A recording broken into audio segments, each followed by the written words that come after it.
اعوذ باللہ من الشیطان الرجیم بسم اللہ الرحمن الرحیم زین للناس حب الشہوات من النساء والبنین والقناطیر المقنطرہ من الذهب والفضة والخیل المسومة والانعام والحرث ذلك متاع الحیاة الدنیا واللہ عنده حسن المآب صدق اللہ مولانا العظیم۔ اللہ تعالیٰ کے بے پایاں کرم سے، اس کے فضل سے آج دورہ تفسیر القرآن کا سبق نمبر 52 شروع ہے۔ سورۃ آل عمران کی آیت نمبر 14 سے سبق کا آغاز ہو رہا ہے۔ آپ لوگ محسوس کرتے ہیں ہر بندے کے اندر کچھ چیزوں کی بڑی سخت محبت ہوتی ہے، فطرت ہے یہ، اللہ اس کو بیان کرتا ہے۔ بس ایک فرق ہے، کافر کے لیے بس یہی دنیا کی چیزیں ہیں اور ایماندار کے لیے اس سے کہیں اعلیٰ چیزیں ہیں۔ زین للناس، لوگوں کے لیے سنوار دی گئی ہے، مزین کر دی گئی ہے۔ کیا چیز؟ حب الشہوات، خواہشات کی محبت، خواہشات کی محبت لوگوں کے لیے آراستہ کی گئی ہے۔ من النساء، یاد رکھیے گا یہاں من ہے بیان کے لیے، یعنی کون کون سی چیزوں کی محبت دلوں کے اندر اللہ نے سنوار دی ہے؟ عورتیں،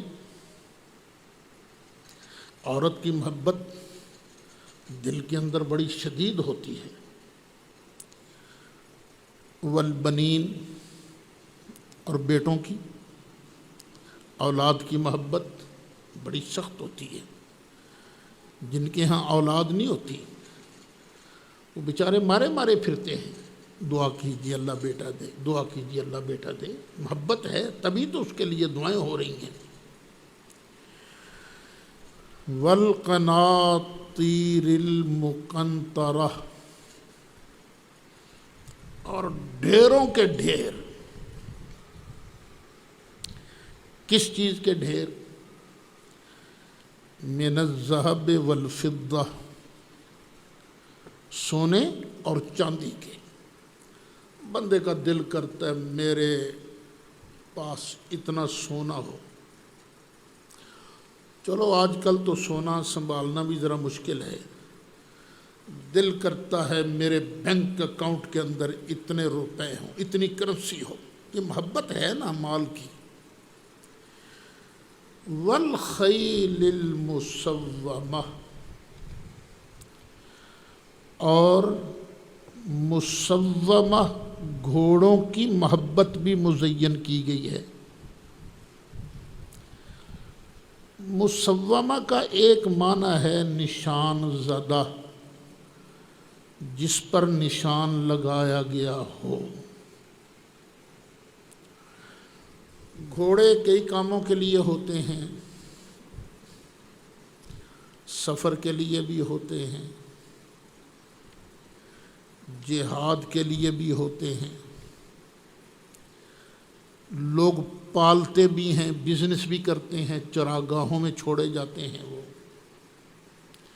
تو طرح طرح کے گھوڑے نشان لگا دیے جاتے ہیں ان پر کئی طرح سے نشان لگایا جاتا ہے، گردن پر، جسم پر بالوں کی کٹنگ اس طرح کی گئی کہ ایک خاص نشان بن گیا۔ لیکن میرا خیال ہے مسومہ کا ایک معنی اور بھی آتا ہے، وہ ہے خوبصورت، متحمہ، خوبصورت۔ اور خوبصورت گھوڑا جو ہے اس کی محبت بھی دل میں سنواری گئی ہے۔ ویسے آپ گھوڑے کو دیکھیں تو گھوڑا ابھی میں کہتے ہیں خیل کو، خول کا معنی ہوتا ہے تکبر۔ گھوڑا مسکینوں کی طرح کم چلتا ہے، ایسے کم چلتا ہے۔ کیسے چلتا ہے؟ تیری خیر اکڑ کے۔ اچھا، تو یہ محبت والانعام، چوپایوں کی، بکریوں کی، گائے، بھینس، اونٹ، یہ جو چوپائے ہیں، بندہ چاہتا ہے میرے پاس اتنے چوپائے ہوں، اتنے گھوڑے ہوں۔ والحرث، اور کھیتی کی محبت بھی مزین کی گئی ہے۔ کئی لوگوں کو تو زمین سے بڑی محبت ہوتی ہے، کہتے ہیں زمین تو ماں جیسی ہے، زمین سے محبت بڑی کرتے ہیں۔ پھر زمین میں کھیتی باڑی، تو ان چیزوں کی محبت جو ہے نا، یہ لوگوں کے دلوں میں مزین کر دی گئی ہے۔ لیکن اللہ فرماتا ہے ذالک متاع الحیات الدنیا، یہ تو دنیاوی زندگی کا سامان ہے نا۔ کھیتی ہے، کھیتی میں سے اناج اگا، آپ نے استعمال کیا دنیا کے اندر۔ پیسہ آپ کے پاس ہے، آپ نے پیسہ خرچہ کو چیز لے لی دنیا کے اندر، یہ دنیا کی زندگی کا مال ہے نا۔ اگر تم اسے بہتر کرنا چاہتے ہو، اللہ کی راہ میں دینا شروع کر دو۔ جب اللہ کی راہ میں دینا شروع کرو گے تو واللہ عندہ حسن المآب، اور اللہ ہی کے پاس ہے اچھا ٹھکانہ۔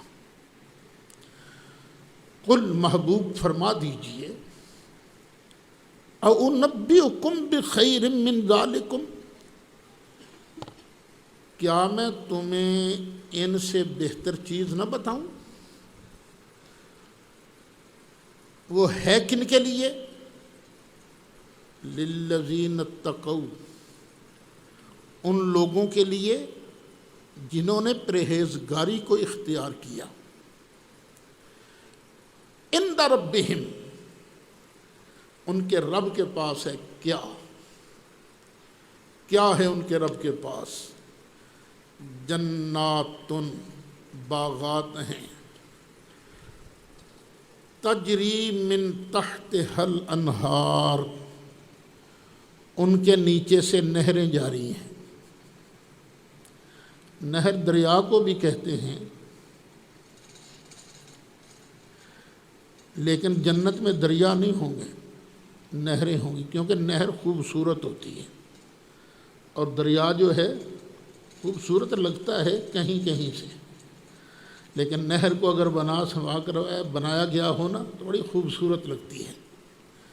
باغات ہیں، ان کے نیچے سے نہریں جاری ہیں، خالدین فیہا، اس میں ہمیشہ رہیں گے۔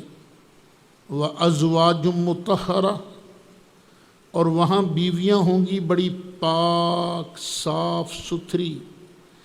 یہاں کی عورتیں، ان کو تھوک آتا ہے، رینٹ، ناک بہہ جاتا ہے۔ یہاں کی عورتیں مہینے بعد گندا خون آتا ہے، لیکن جنت کی جو عورتیں ہوں گی مطہرہ، بڑی پاک صاف ستھری عورتیں ہوں گی۔ اور آگے فرمایا سب سے اعلیٰ چیز جو جنتیوں کو ملے گی، متقیوں کو ملے گی، وَرِضْوَانٌ مِّنَ اللَّهِ، اللہ کی خوشنودی، اللہ کی رضا۔ آخر اللہ کی رضا کچھ لوگوں کو تو ملنی ہے نا۔ وہ کون ہیں جن کے لیے بار بار تقریباً ہر سبق میں بات آ جاتی ہے اللہ کی طرف سے رضا، اللہ کی طرف سے جنت؟ یہ کن کو ملے گی؟ سب سے پہلے ان خوش نصیبوں کو جنہوں نے ایمان کی حالت میں نبی کریم علیہ السلام کی زیارت کی اور پھر اسی ایمان پر ان کا خاتمہ ہوا۔ صحابہ کرام رضوان اللہ علیہم اجمعین جس تواتر کے ساتھ مالک نے صحابہ کرام سے اپنی رضا کا، اپنی خوشنودی کا اعلان کیا ہے، سبحان اللہ، کیا نصیب ہیں ان کے۔ واللہ بصیر بالعباد، اور اللہ تعالیٰ بندوں کے ہر کام کو دیکھنے والا ہے۔ جو کام بھی کرتے ہیں اللہ دیکھتا ہے، اس کے پیچھے نیت کیا ہے، اس کے پیچھے نیت کیا ہے، اس کے پیچھے نیت کیا ہے۔ الذین یقولون ربنا اننا آمنا، اب اللہ کتنا مہربان ہے کہ ہمیں خود دعا سکھاتا ہے۔ فرماتا ہے وہ لوگ جو یہ کہتے ہیں اے ہمارے پروردگار بے شک ہم ایمان لائے، ایمان لائے۔ پتہ چلا ایمان بہت بڑی دولت ہے۔ ایمان کا ذکر پہلے، بندہ مومن سے گناہ ہوتے ہیں، غلطیاں ہوتی ہیں، تو پھر عرض کر فاغفر لنا ذنوبنا، یا اللہ ہمارے گناہ بخش دے۔ اچھا، یہاں سے پتہ چلا کہ مومن گناہ کر سکتا ہے۔ دیکھو نا، پہلے کہا اننا آمنا، بے شک یا اللہ ہم ایمان لائے، فاغفر لنا ذنوبنا، یا اللہ ہم گناہ گار ہیں، ہمارے گناہوں کی بخشش فرما۔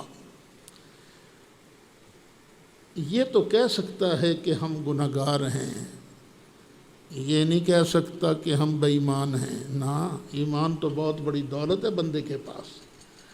یا اللہ ہمارا عقیدہ بڑا کمزور ہے، نہیں، یہ بھی نہیں کہنا۔ عمل کمزور ہیں، عقیدہ الحمدللہ مومن کا بڑا مضبوط ہونا چاہیے۔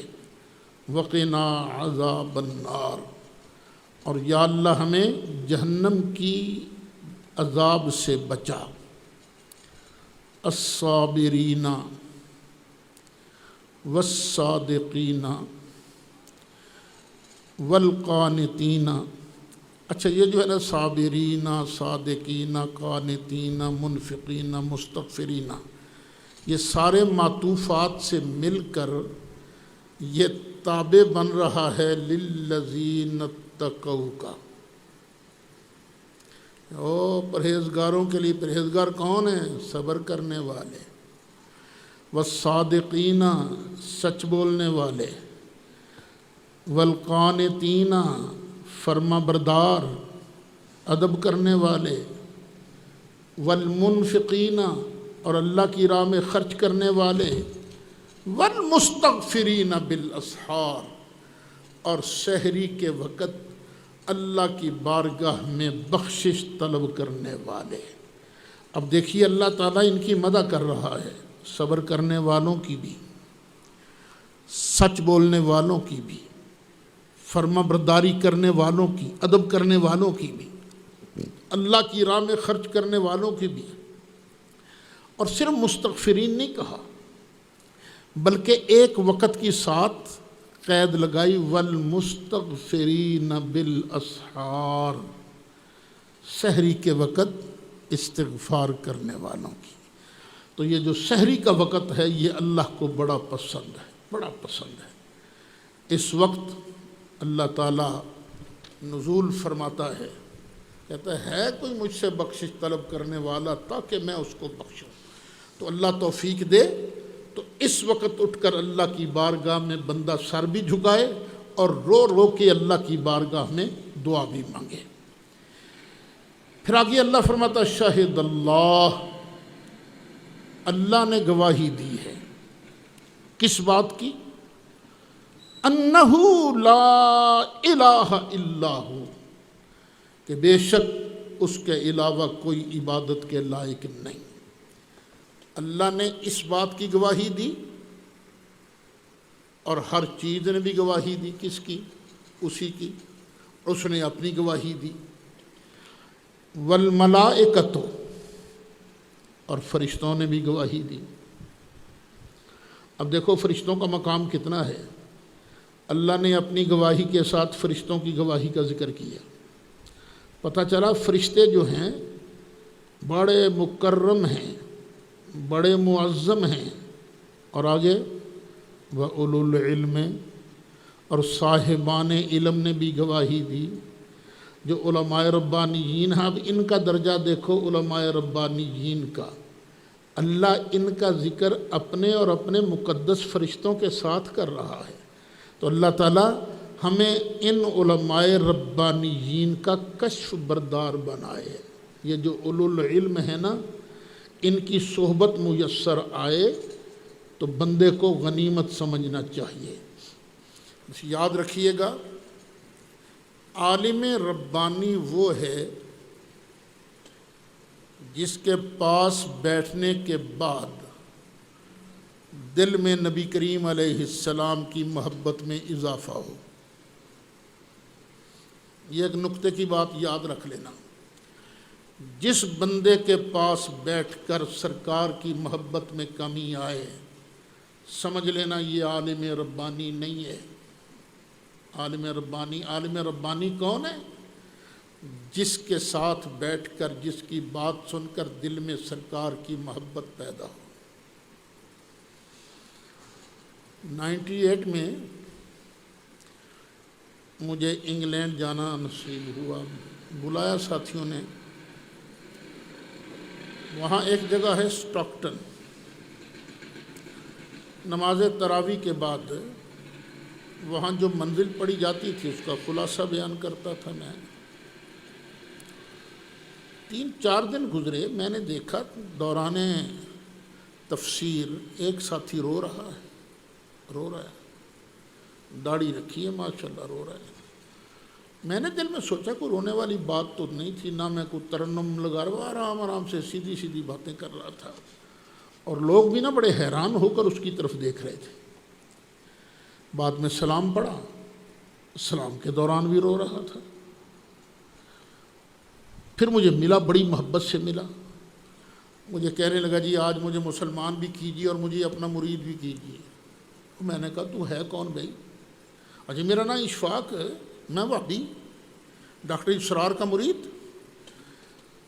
بس مجھے سمجھ آ گئی کہ سچے آپ ہو۔ میں نے کہا وہ تمہیں کیسے سمجھ آ گئی؟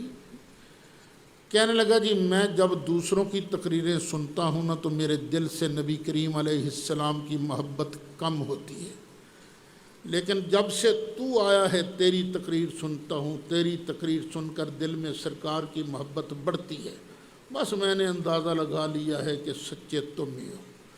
تو سچا مولوی وہی ہے جس کے پاس بیٹھنے سے اللہ والوں کی محبت بڑھے، سرکار کی محبت بڑھے۔ تو ان اولو العلم نے بھی گواہی دی۔ کس طرح کی گواہی؟ قائما بالقسط، انصاف کے ساتھ کھڑے ہو کر، انصاف کے ساتھ کھڑے ہو کر۔ کس بات کی گواہی دی؟ لا الہ الا هو العزیز الحکیم، اس کے علاوہ کوئی عبادت کے لائق نہیں، وہی غالب ہے، عزت والا ہے، حکمتوں والا ہے۔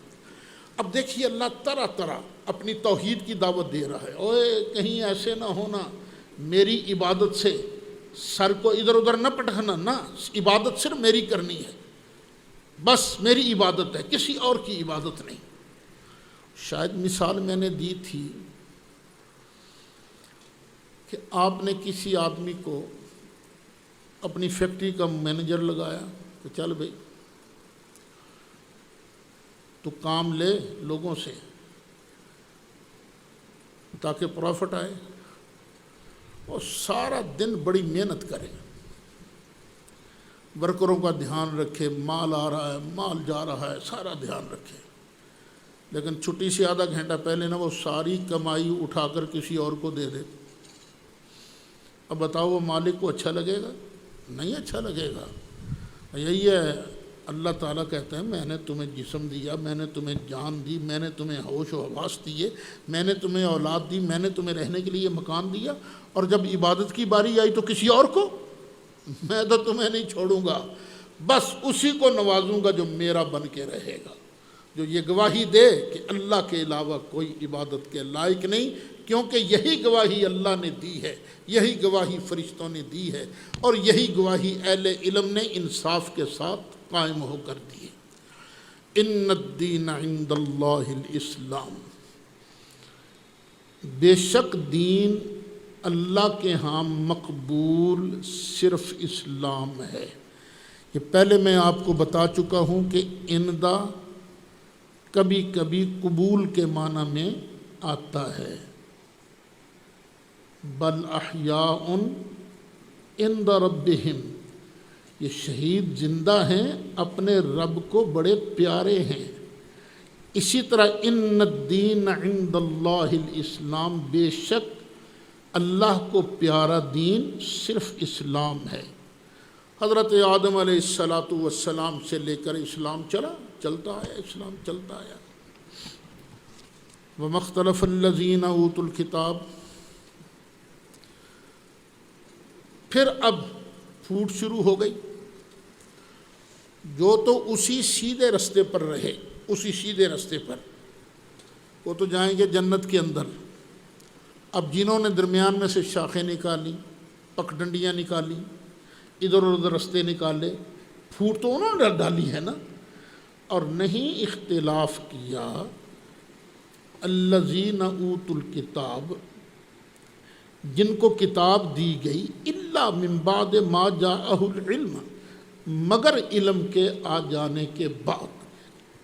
اہل کتاب نے دین میں اختلاف کیا جانتے بوجھتے، کیوں؟ بغیم بینہم، آپس میں حسد کی وجہ سے۔ حسد انہوں نے بڑا کیا، حسد، جلن، کڑن سے کام لیا۔ کیوں کام لیا؟ تاکہ دوسرے کی عزت نہ بنے۔ وَمَن یکفر بِآیاتِ اللہ، جو اللہ کی آیتوں کا انکار کرتا ہے۔ اللہ کی آیتوں سے مراد یہ قرآن کی آیتیں بھی ہیں، اور آیات سے مراد سرکار کے معجزات بھی ہیں۔ اور جو اللہ کی آیتوں کا منکر ہوا فَإِنَّ اللَّهَ سَرِيعُ الْحِسَابِ، تو بے شک اللہ تعالیٰ بہت جلد حساب لینے والا ہے۔ دو معنی ہیں بہت جلد حساب لینے کے، دیر نہیں رہ گئی، بس ہونے تھوڑی دنوں بعد ہی حساب شروع ہو جائے گا، ایک معنی یہ ہے۔ دوسرا، تمہاری زندگی خواہ کتنی ہو، تمہاری زندگی کے سیکنڈ خواہ کتنے ہوں، لیکن اللہ کو تمہاری زندگی کا حساب لیتے وقت کوئی دیر تو نہیں لگتی۔ ان اللہ سریع الحساب۔ فَإِنْ حَاجُّوكَ، پھر یہ اہل کتاب اگر آپ سے کریں جھگڑا، فَقُلْ أَسْلَمْتُ وَجْهِيَ لِلَّهِ، تو فرما دے کہ میں نے تو جھکا دیا ہے اپنا چہرہ اللہ کے لیے، وَمَنْ، اور اس نے بھی جھکا دیا ہے چہرہ اللہ کے لیے، اتبعنی، جس نے میری اتباع کی ہے۔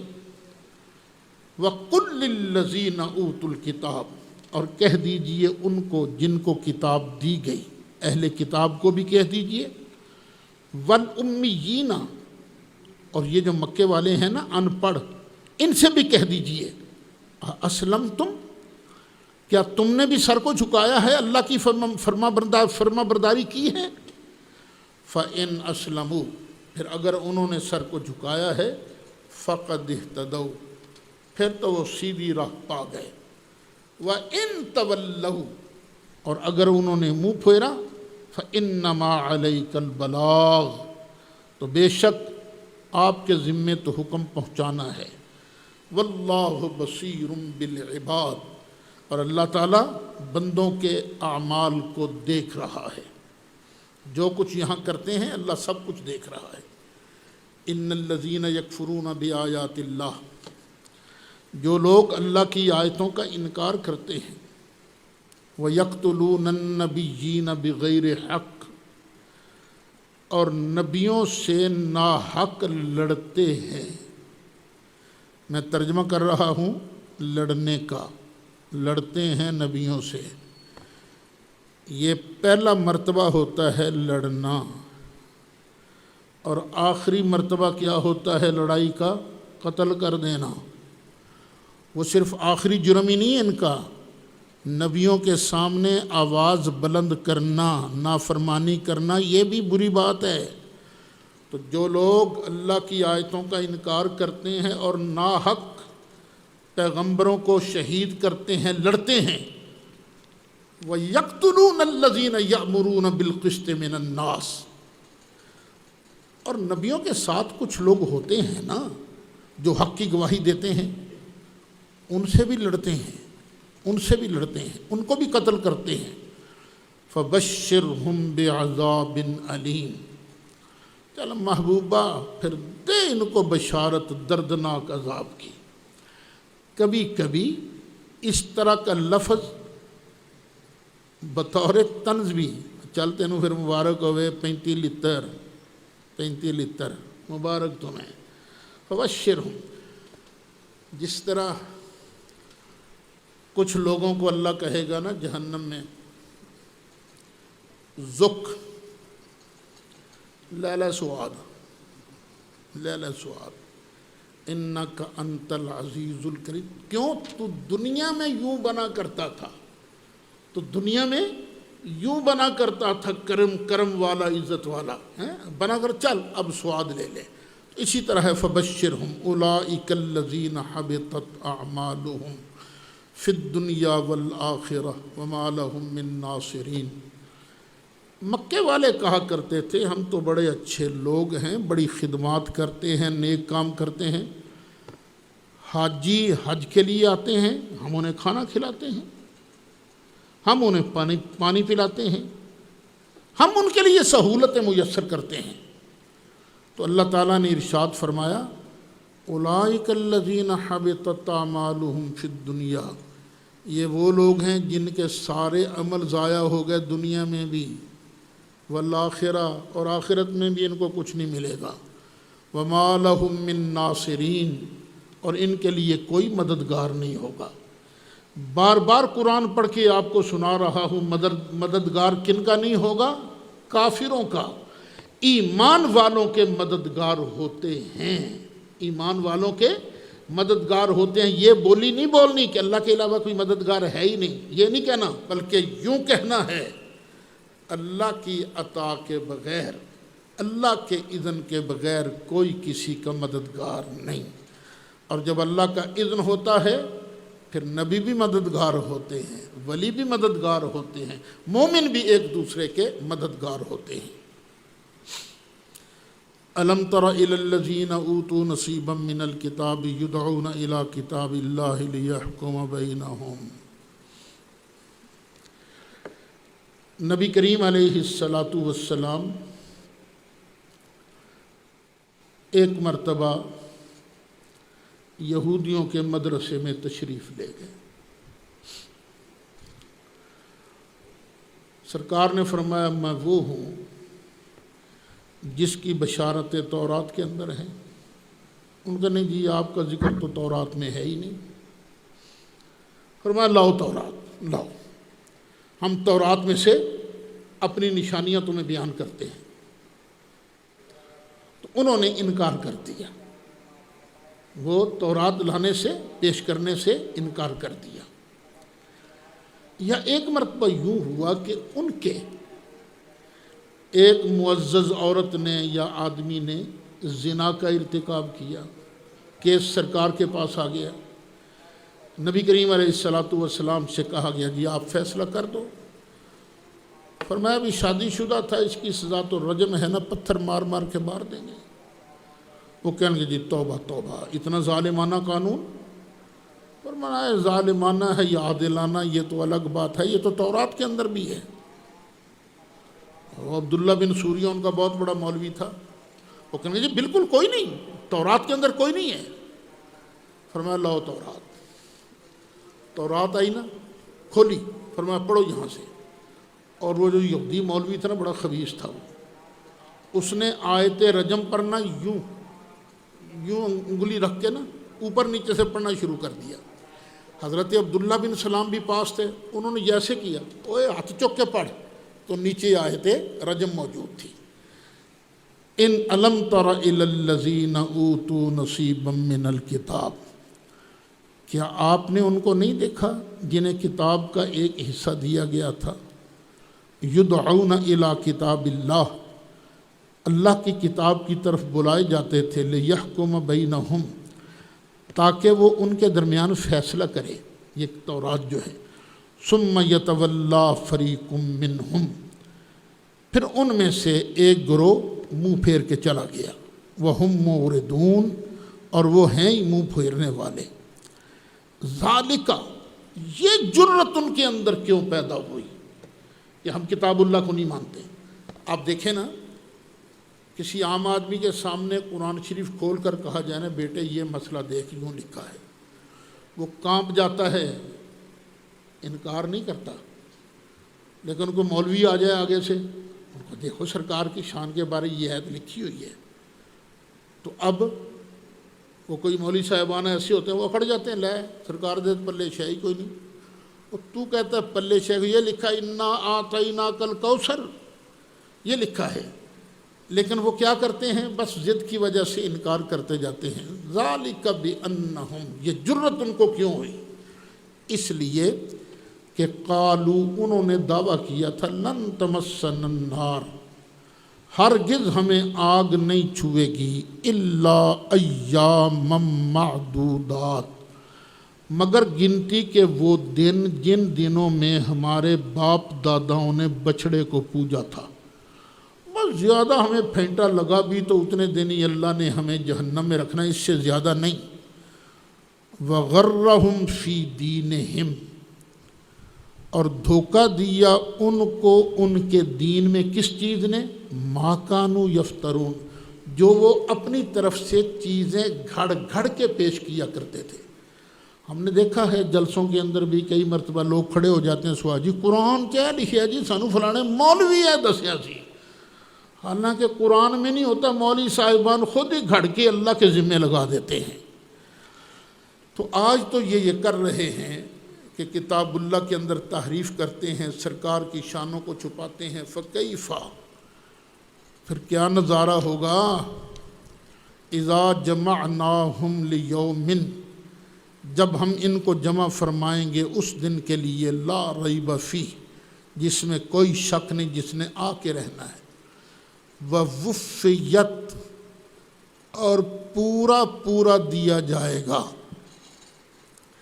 اس لفظ کو ذرا اچھی طرح ذہن میں رکھنا ہے، ووفیت، پہلے بھی 2-3 مرتبہ میں نے توجہ کرائی ہے، آگے سبق میں بات آئے گی۔ ووفیت کل نفس، اور ہر جان کو پورا دیا جائے گا، کیا؟ ما کا سبت، جو اس نے کمایا، جتنی اس نے کمائی کی ہے اس کو پوری دی جائے گی۔ کسی نے اگر 1000 روپے اللہ کی راہ میں خرچ کیا ہے تو یہ نہیں ہوگا کہ 999 اس کو ملیں اور ایک کا کوئی اجر نہ ملے، یہ نہیں ہوگا، پوری کمائی۔ ہاں ایک ہوگا، کمائی کی ہے 10 روپے، اللہ اپنے فضل سے 1000 روپیہ دے دے، یہ ہوگا، یعنی نقصان نہیں اسے ہوگا۔ ایک ہے اللہ کا عدل اور ایک ہے اللہ کا فضل۔ اللہ کا عدل یہی ہے کہ ہر ایک کو پوری کمائی ملے، اور اللہ کا فضل یہ ہے کہ وہ ایک خرچ کرے، اللہ اس کے بدلے اسے جنت نصیب فرمائے۔ وَهُمْ لَا يُظْلَمُونَ، اور ان پر ظلم نہیں کیا جائے گا۔ قل، محبوب کہہ دے، محبوب کہہ دے، ہماری تعریف ہے، تو ہماری تعریف ان لفظوں سے کر۔ قل کہہ کے بات اپنی بھی منہ سے تیرے سنی، بات اللہ کی ہے نا، لیکن قل کہہ کے بات اپنی بھی منہ سے تیرے سنی، اتنی ہے گفتگو تیری اللہ کو پسند، اتنی ہے گفتگو تیری اللہ کو پسند۔ یا اللہ کیا عرض کروں؟ فرمایا محبوب یوں دعا مانگ، اللہم، اے میرے اللہ، مالک الملک، اے ساری کائنات کے مالک، تؤتی الملک من تشاء، تو دے دیتا ہے ملک جسے چاہتا ہے، وَتَنزِعُ الْمُلْكَ مِمَّن تَشَاءُ، اور چھین لیتا ہے سلطنت جس سے تو چاہتا ہے، جس کو تو چاہتا ہے بادشاہت عطا کر دیتا ہے، اور جس سے چاہتا ہے تو چھین لیتا ہے۔ جب چاہا روز دیکھتے نہیں رہتے فلاں کو بادشاہت مل گئی، فلاں کی حکومت ختم ہو گئی، یہ اللہ ہی ہے سب کو کرنے والا۔ وَتُعِزُّ مَن تَشَاءُ، اور جسے تو چاہتا ہے عزت دیتا ہے۔ وَتُذِلُّ مَن تَشَاءُ، اور جسے چاہتا ہے تو ذلیل فرما دیتا ہے۔ عزت اور ذلت سب کی سب میرے اللہ کے دست قدرت میں ہے۔ بِیَدِکَ الْخَیرُ، مالک تیرے ہاتھ میں تو بھلائی ہی بھلائی ہے، ساری بھلائیاں تیرے ہاتھ میں ہیں۔ اچھا، بھلائیاں بھی اسی کی طرف سے ہیں اور شر بھی اسی کی طرف سے ہے، لیکن بارگاہ الوہیت کا ادب کیا ہے؟ خیر کا ذکر کریں گے، شر کا نہیں۔ بارگاہ الوہیت کا ادب ہے، اس لیے ہم کہتے ہیں کچھ الفاظ شخصیات کے نامناسب ہوتے ہیں۔ نہیں، ہر لفظ جائز ہے، نہیں یہ لفظ جائز ہے تو کہہ سکتے ہیں، نہیں، شر بھی اسی کی طرف سے ہے، لیکن جب نسبت کریں گے تو اپنی طرف کریں گے، یہ ہمارے کرتوتوں کی شامت ہے۔ یہ خیر ہے تو اللہ کی طرف سے ہے۔ بِیَدِکَ الْخَیْرُ إِنَّکَ عَلَىٰ كُلِّ شَیْءٍ قدیر، بے شک مالک تو ہر چاہے پر قادر ہے، جو چاہتا ہے تو کر سکتا ہے۔ پھر مالک تیری شان تو یہ ہے، تُولِجُ اللَّیْلَ فِی النَّہَارِ، تو رات کو دن کے اندر داخل کر دیتا ہے۔ رات ہے چل رہی ہے صبح تک، پھر آہستہ آہستہ سورج طلوع ہوا تو رات کدھر چلی گئی؟ وہ دن کے اندر داخل ہو گئی، اور دن کو اللہ رات میں داخل کر دیتا ہے۔ وَتُخْرِجُ الْحَيَّ مِنَ الْمَيِّتِ، اور نکال دیتا ہے زندہ کو مردہ سے۔ وَتُخْرِجُ الْمَيِّتَ مِنَ الْحَيِّ، اور نکال دیتا ہے تو مردہ کو زندہ سے۔ زندہ کو نکالتا ہے مردہ سے، اور مردہ کو نکالتا ہے زندہ سے۔ کئی مثالیں دی گئی ہیں، کئیوں نے کہا اس کی بہترین مثال مرغی زندہ ہے، اس سے انڈا نکلا وہ مردہ ہے، پھر مردے سے مرغی نکلی، انڈے سے بچہ نکلا، چوزا نکلا۔ بعض نے کہا اس کی بہترین مثال یہ ہے، لیکن وقت گزرتا جاتا ہے نا تو سائنس کہتی ہے نہیں، انڈے میں بھی کچھ نہ کچھ حیات تو ہوتی ہے، بالکل مردہ نہیں ہوتا وہ۔ پھر کئیوں نے مثال دی، انسان زندہ ہے، اس میں سے نطفہ نکلتا ہے، نطفہ ہے مردہ، اور مردہ سے نکل آیا زندہ، بچہ پیدا ہو گیا۔ لیکن آج سائنس نے کہا نہیں، اس کے اندر بھی کچھ سپریمز ہوتے ہیں، وہ کئیوں کے ہاں بچہ نہیں نہ ہوتا، کیوں؟ وہ ڈیڈ ہوتے ہیں وہ۔ تو میرا خیال ہے اس کا ترجمہ یہی کرنا چاہیے، یہاں میت سے مراد ہے کافر اور حی سے مراد ہے مومن۔ جس کے دل کے اندر مصطفیٰ کا حیا ہے، نبیوں کا حیا ہے، وہ زندہ ہیں، اور جن کے دل میں اس کے پیاروں کا حیا نہیں وہ مردہ ہے۔ اللہ کی شان ہے، کافروں سے مومن پیدا کر دیتا ہے، مومنوں سے کافر پیدا کر دیتا ہے، اللہ کی شان ہے۔ وَتَرْزُقُ مَن تَشَاءُ بِغَیْرِ حِسَاب، اور جسے چاہتا ہے بغیر حساب کے رزق دیتا ہے، پتہ بھی نہیں چلتا کدھر سے آ گیا، کتنا آ گیا پتہ بھی نہیں چلتا۔ جب چاہتا ہے اللہ تعالیٰ بغیر گنے حساب دے دیتا ہے، بندہ بغیر گنتی کے آ گیا جی، پتہ بھی نہیں لگتا۔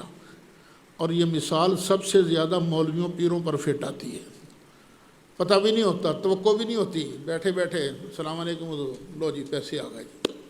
یہ اللہ تعالیٰ جسے چاہتا ہے دیتا ہے، لا يتخذ المؤمنون الکافرین اولیاء من دون المؤمنین۔ اب ایک ضابطہ بیان کیا جا رہا ہے، جب بھی تم نے یاری لگانی ہو تو ایمان والے سے یاری لگانی ہے، بس جس کے دل میں اللہ کی توحید راسخ ہو، نبی کریم علیہ السلام کی محبت اس کے سینے میں موج زن ہو، سرکار کے ناموس کی خاطر جس کا سرکار سے پیار والا تعلق ہو جائے اس کے ساتھ اس کا دل جڑا ہوا ہونا، بس یاری اس کے ساتھ لگانی ہے۔ اور دوسروں کے ساتھ نہ بنائیں مومن کافروں کو دوست دلی، من دون المومنین، مومنوں کے مقابلہ میں، مومنوں کے مقابلہ میں بالکل کافروں کو دلی دوست نہیں بنانا۔ وَمَن يَفْعَلْ ذَلِكَ، اور جو ایسا کرے گا مومن کے مقابلہ میں، مومن کو چھوڑ کر کافر سے دوستی رکھے گا، فَلَيْسَ مِنَ اللَّهِ فِي شَيْءٍ، تو وہ نہیں ہے اللہ کی جناب سے کچھ بھی، کسی چیز میں نہیں ہے، کسی کھاتے میں نہیں ہے، اللہ کے پیار والے کھاتوں میں اس کا نام نہیں ہے جو مومن کو چھوڑ کر کافر سے دلی دوستی کرتا ہے۔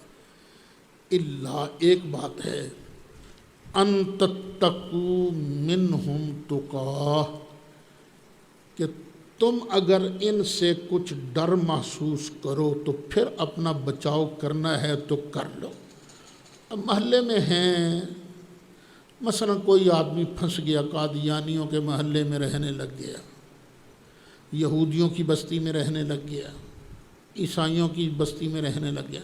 یہاں تو خیر اتنا مسئلہ نہیں بنتا، باہر جائیں نا تو انگلینڈ وغیرہ میں دیکھا ہے، ارد گرد گورے ہی گورے ہیں، درمیان میں مسلمان بستے ہیں، تو اب اپنی جان بچانے کے لیے ہیلو ہیلو ہائے رکھنی پڑتی ہے، تو اس کی اللہ اجازت دیتا ہے اور کہتا ہے دل کے اندر دوستی ان کی نہ آئے، بس وَيُحَذِّرُكُمُ اللَّهُ نَفْسَهُ، اور اللہ تعالیٰ تمہیں اپنے سے ڈراتا ہے۔ اپنے سے ڈرانے کا کیا مطلب؟ اپنے غضب سے تمہیں ڈراتا ہے۔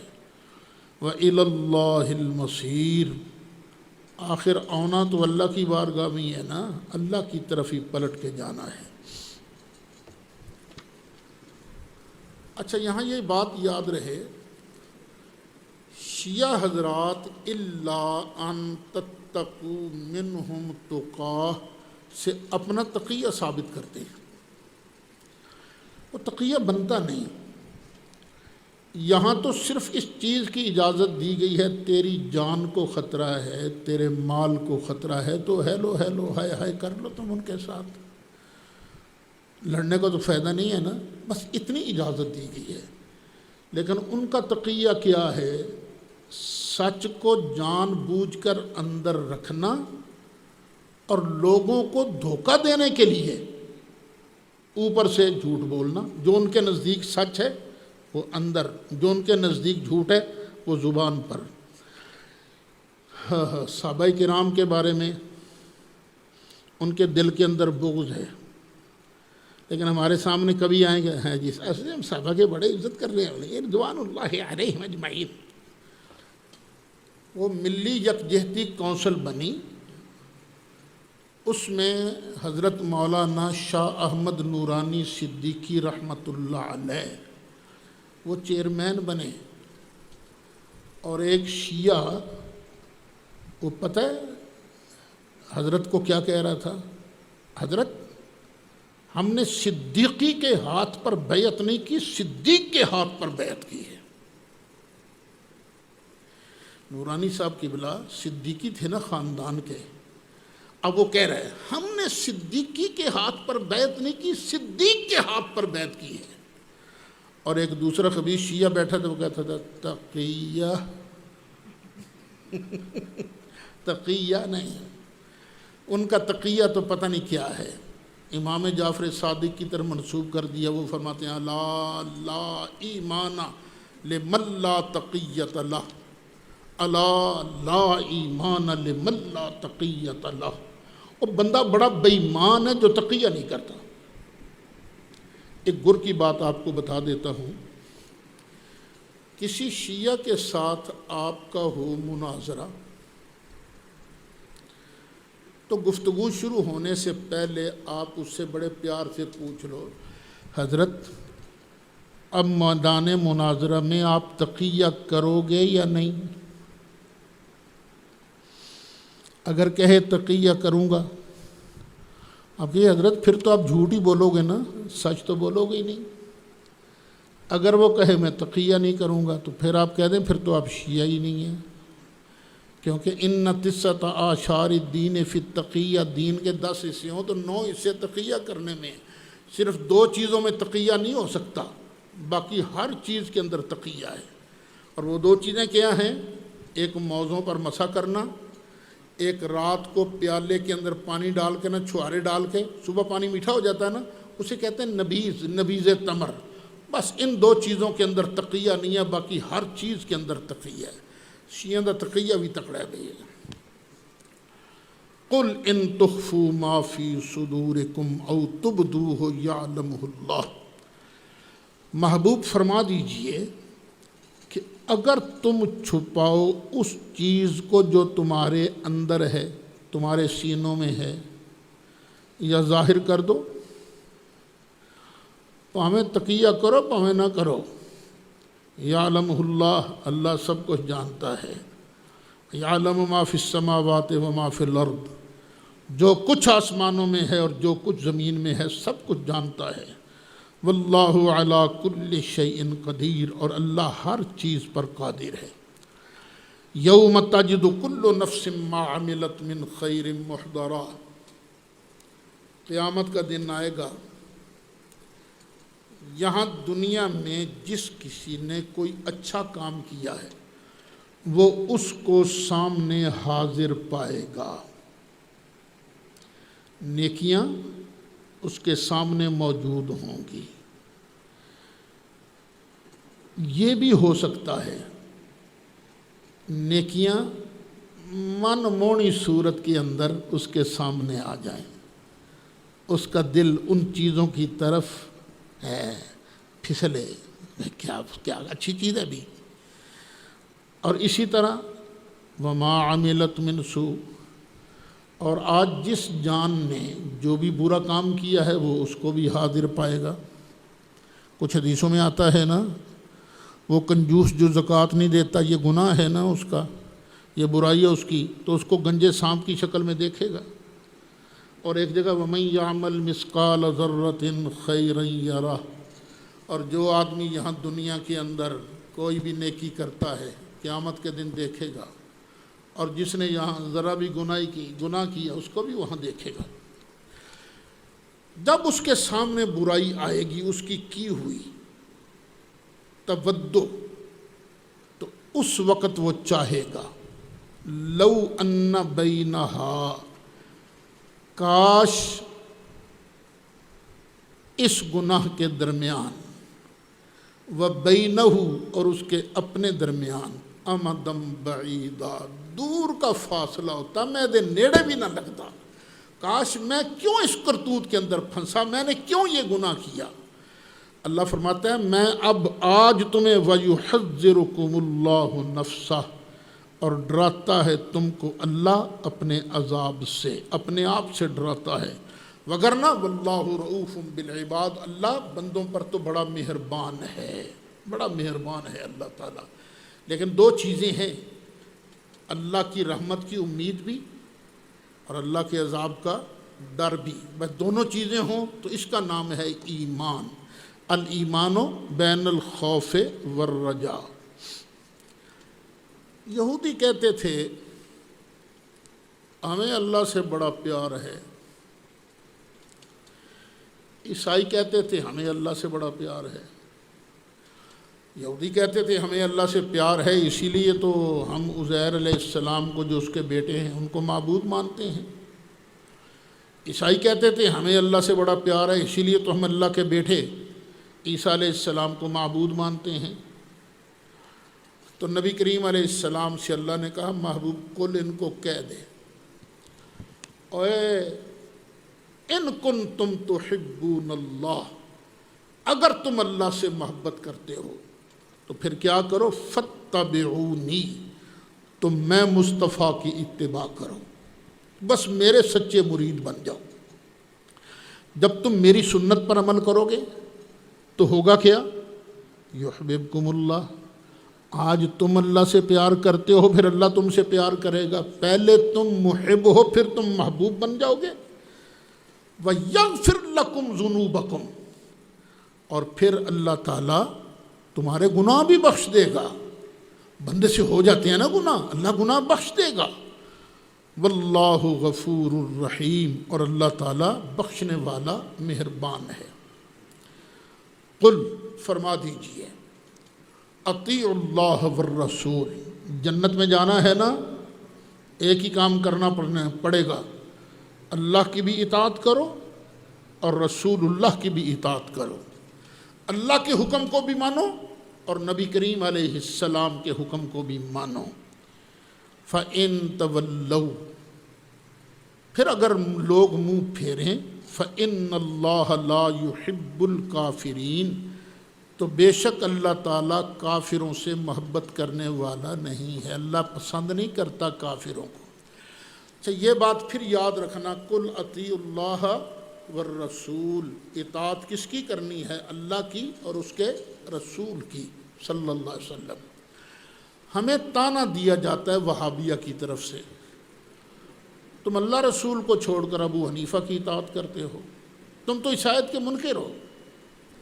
میرے بھائی، تمہیں غلطی لگتی ہے۔ ہم ابو حنیفہ کی اطاعت ان کو مستقل سمجھ کر تو نہیں کرتے، ہم ان کی بات کو مانتے ہیں تو کیا سمجھ کے مانتے ہیں؟ انہوں نے اللہ رسول کی بات ہمیں سنائی ہے، اور بالفرض اگر کبھی واضح ہو جائے کہ دلیل اقوا ہمارے فقہ کے مخالف ہے، ہمارے قول کے مخالف ہے، تو ہم ترجیح دلیل اقوا کو دیں گے۔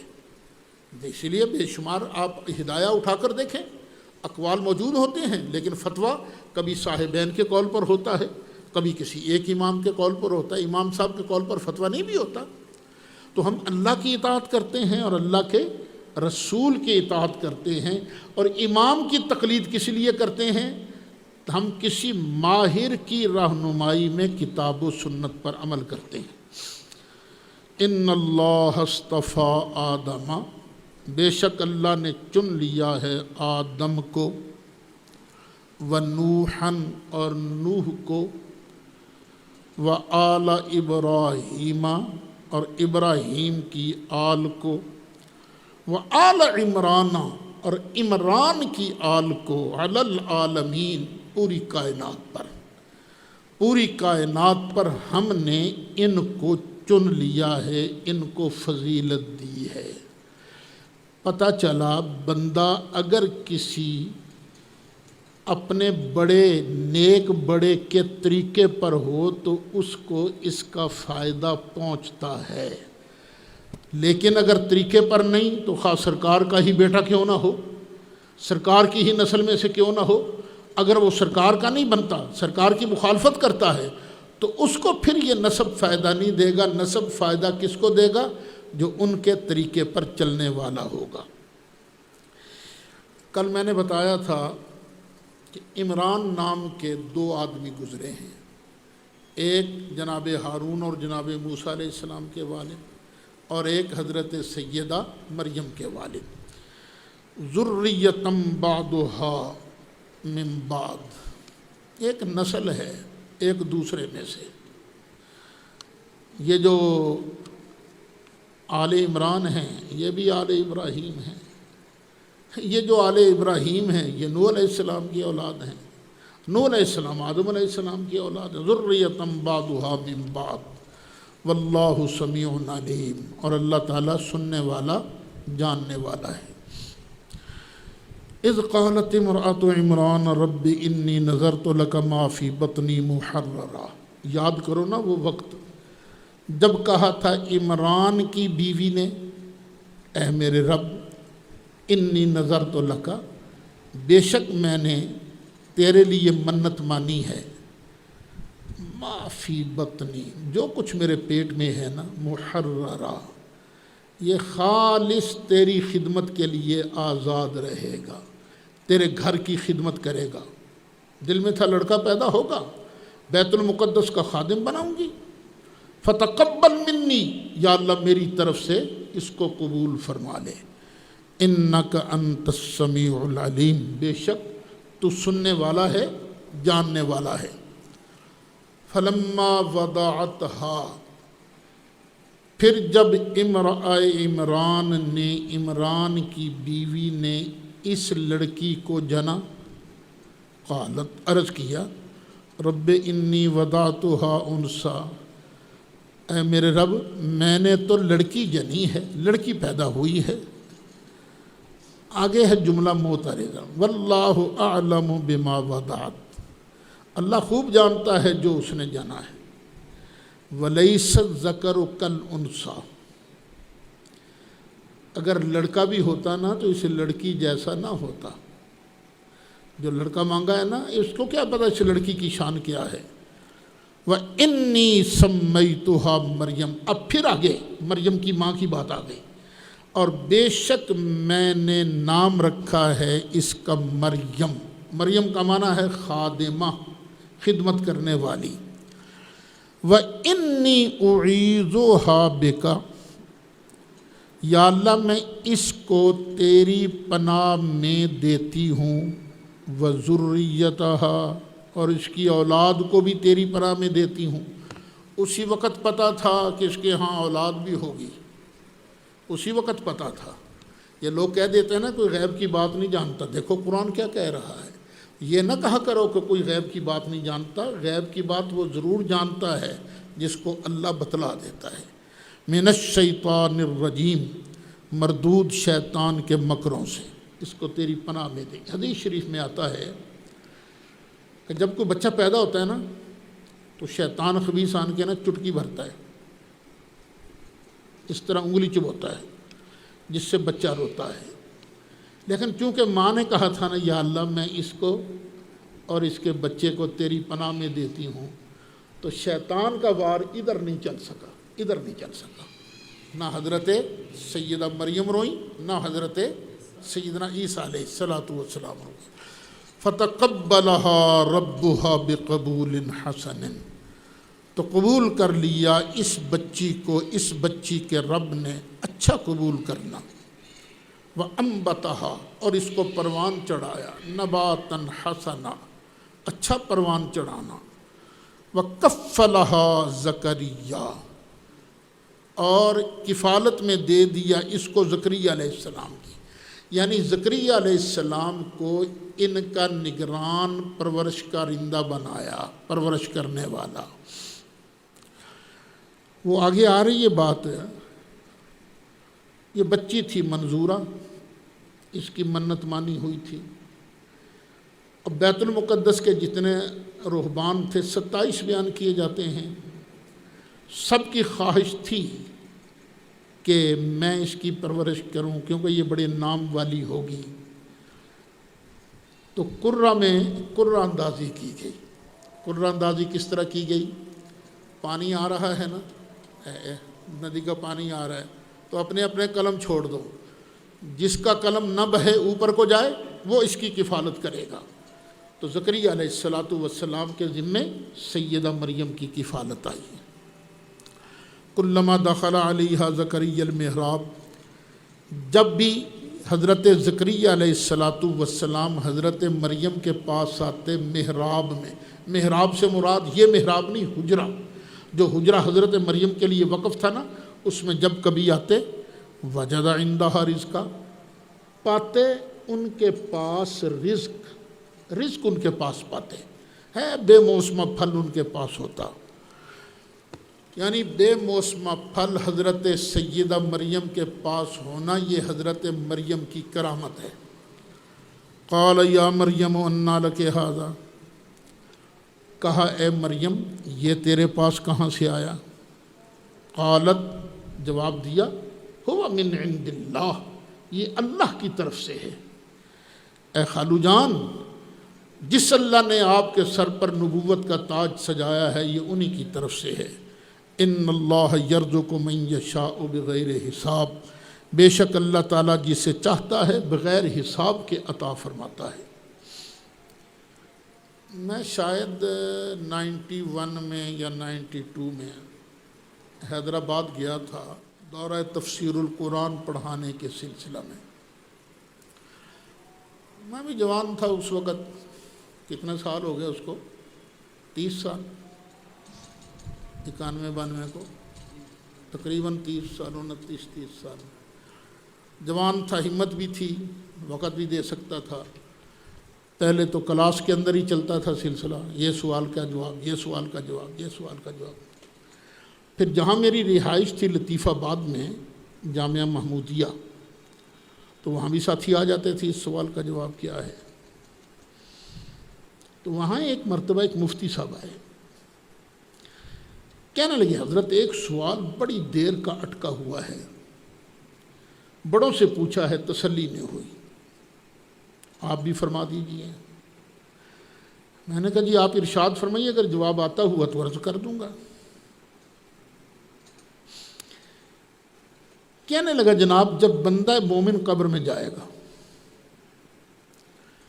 فرشتہ پوچھے گا ما کنت تقول فی ھذا الرجل، اس سرکار کے بارے تو کیا کہا کرتا تھا؟ تو بندہ مومن جواب دے گا ہوا محمد الرسول اللہ، یہ محمد الرسول اللہ ہے۔ یہ ہوا پراپر ناؤن ہے، ضمیر ہے غائب کی۔ بندہ مومن کو انعام اس وقت قبر میں ملے گا جب نبی کو قبر میں غائب مانے گا، یہ حاضر کی ضمیر نہیں ہے۔ میں نے کہا جناب والا غلطی آپ کو اس لیے لگ رہی ہے، آپ کو ضمیر غائب اور حاضر کے معنی میں فرق نہیں سمجھ میں آ رہا۔ ضمیریں ہوتی ہیں 3، ایک متکلم کی ضمیر اس کے لیے اس پر دلالت کرتی ہے جو بات کرنے والا ہو۔ مثلا میں سے مراد کیا ہے؟ میں جو بول رہا ہوں محمد سعید احمد اسد، اور ایک ہے تو کی ضمیر کس لیے ہے؟ جس سے بات کی جائے۔ اور ایک ہے تھرڈ پرسن ضمیر غائب، یہ اس کے لیے ہے جس کی بات کی جائے۔ یہ جو تصور ہے نا جو غائب ہوگا اس کے لیے ضمیر غائب آئے گی، یہ غلط ہے۔ ضمیر غائب وہ ہے جس کی بات کی جائے۔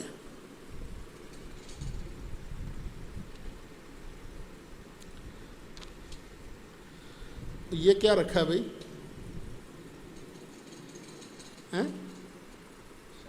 یہ شربت ہے، پڑا سامنے ہے، پڑا سامنے ہے۔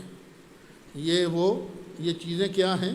غائب ہے نا، اس میں اشارہ بنا لو، ضمیر بنا لو، تو ضمیر اگر ہوگی تو پھر کیا ضمیر غائب کی ہوگی، چیز سامنے ہے۔ تو ضمیر غائب اس کے لیے ہوتی ہے جس کی بات کی جائے، کیونکہ سرکار کی بات ہوگی نا، اس لیے ضمیر غائب کی آئی۔ اس نے کہا جی بات تو سمجھ میں آ گئی، قرآن سے مثال مل جائے گی؟ میں نے کہا بالکل ملے گی، یہی پھر آیت پڑھی میں نے کہا دیکھو کلما دخل علیہا زکریا المحراب وجد عندہا رزقا، جب کبھی حضرت زکریا علیہ السلام حجرے میں ان کے پاس داخل ہوتے تو پاتے ان کے پاس پھل، بے موسمہ رزق پاتے، تو کیا پوچھتے؟